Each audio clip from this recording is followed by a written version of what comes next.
송은재TV 시작합니다.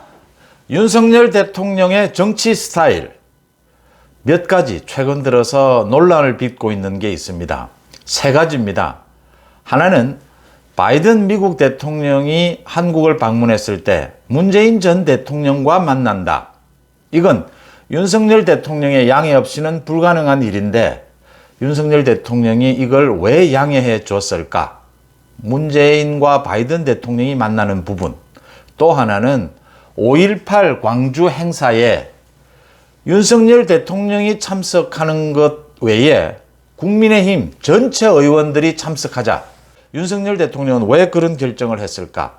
또 세 번째, 윤석열 대통령은 어제 국회 시정연설에서 야당의 대표 박홍근 대표와 먼저 인사를 했고 야당이 있는 자리에 먼저 인사를 했고 또 시정연설이 끝난 다음에 야당 국회의원들, 여야 가리지 않고 특히 야당 국회의원들을 일일이 찾아다니면서 진짜 고개를 숙이고 깍듯하게 모두 눈을 맞추면서 인사를 했다. 꼭 그렇게까지 할 필요가 있었느냐? 여러분들과 함께 생각해 보고자 합니다. 송은재TV 아직 구독자가 아니신 분 혹시 계시면 구독, 좋아요 버튼 저한테는 큰 격려가 된다는 말씀부터 드립니다. 먼저 미국의 바이든 대통령이 21일 윤석열 대통령과 용산에서 정상회담을 가집니다. 22일에는 문재인 전 대통령을 만납니다. 정세현 전 장관이 한 방송에 나와서 대북 특사가 아니면 이렇게 사실은 바이든 대통령이 문재인 전 대통령을 만날 일은 없다. 현 대통령 취임한 지 지금 10여일 만에 현 대통령과 정상회담을 갖는 자리에 전 대통령을 만나는 건 사실은 외교적 결례가 될 수 있습니다. 지금 바이든 대통령과 윤석열 대통령이 용산에서 만난다. 용산 시대의 개막, 전 세계의 이목이 용산으로 집중되는 것 아닙니까? 여기에 불필요하게 문재인 대통령, 전 대통령과 22일 그 다음날 만난다. 이 초점을 흐리는 일이거든요. 특히 외교관례상 윤석열 대통령이 양해를 해줬다라는 부분입니다. 바이든 대통령이 먼저 윤석열 대통령의 양해를 구했을 것이고요. 윤석열 대통령이 괜찮다. 그 다음 대북 특사 이야기가 나왔을 것이다. 이 부분과 관련해서 권영세 통일부 장관 인사청문회 자리에서 권영세 통일부 장관도 문재인 대북 특사에 대해서 검토해 볼 만하다 이런 입장이었습니다. 윤석열 대통령의 양해하에 바이든 대통령이 22일 문재인 전 대통령을 아마 서울이 아닐까 만난다라는 부분, 대북 특사 또는 대북 김정은과의 어떤 정보 이런 부분들 협의가 있지 않을까 이렇게 보입니다. 이 부분 꼭 윤석열 대통령이 이런 결정을 할 필요가 있었을까? 양해를 할 필요가 있었을까? 윤석열 대통령과의 초점이 맞춰지는 것이 맞지 않았느냐 이렇게 생각하시는 것들, 이 부분에 대해서 좀 반대하는 의견도 많습니다. 그런데 저는 그렇게 보지 않습니다. 이게 지금 통합의 정치, 윤석열의 통큰 정치, 통큰 스타일과 관계가 된다. 이 통합의 정치와 관계가 된다라고 하는 부분입니다. 문재인 정권, 문재인 대통령에 대해서 위법, 불법 사항이 있는 부분에 대해서는 철저히 수사해야 합니다. 그건 불가피한 부분입니다. 그 이외의 것은 가능하면 양해해주고 배려해주는 것이 좋다라는 겁니다. 두 가지가 있습니다. 하나는 문재인 대통령과 관계되는 부분, 하나는 이재명 후보와 관계되는 부분입니다. 이 두 가지가 묘하게 앞으로 정치적으로 어느 게 앞서거니 뒤서거니, 문재인이냐 이재명이냐, 어느 수사가 먼저 되느냐, 어느 수사가 더 강도 있게 진행이 되느냐, 이건 그 죄질에 따라서 달라질 부분이지 다른 개입할 여지는 없습니다.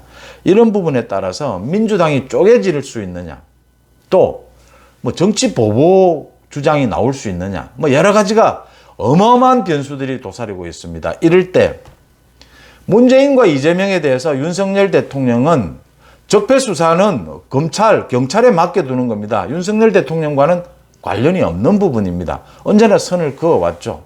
그 이외의 부분, 특히 대북 특사나 북한의 코로나가 창궐하고 있고 이런 여건에서 바이든 대통령이 문재인을 대북 특사로 현실성이 높지 않다라는 부분입니다. 여러 가지 북한에 대한 정보 이런 부분이면 몰라도 문재인을 대북 특사로 활용할 만큼 지금 현실적으로 가능성이 높겠느냐, 그런 부분이 논의될 수는 있다.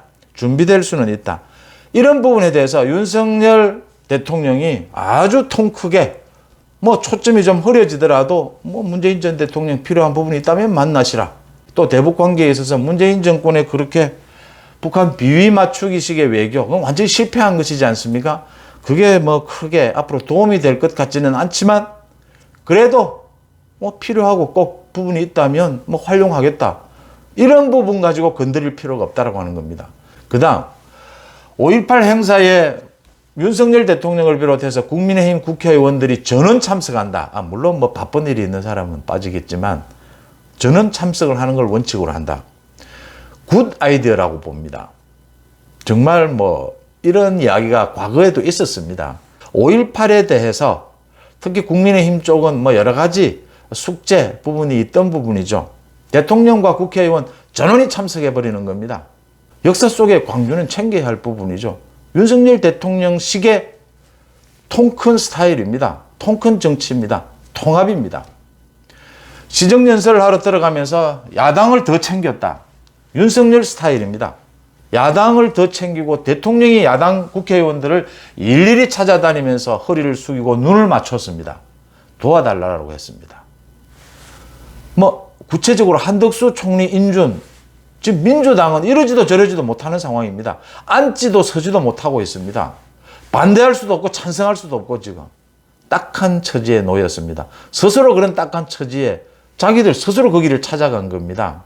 윤석열 대통령이 허리를 굽히면서 고개를 숙이고 도와달라고 할 때 도와주는 것이 탈출하는 방법이다라는 겁니다. 윤석열식 통큰 통합의 정치를 보여주고 있다라고 하는 부분입니다. 이 부분에서 민주당이 좀 갈피를 잡지 못하고 있다. 그러니까 문재인 대북 특사 사실 현실성도 낮고 효율성도 없지만 뭐 문재인을 지금 대북 관계에서 활용을 해서 무슨 도움이 될 것인가라는 부분이 있습니다. 그럼에도 불구하고 굳이 윤석열 대통령이 뭐 바이든 대통령이 원한다면 그걸 막지는 않겠다. 통 크게 통합 정치하자. 윤석열 대통령이 야당과 국민 전체에게 지금 보내는 메시지입니다.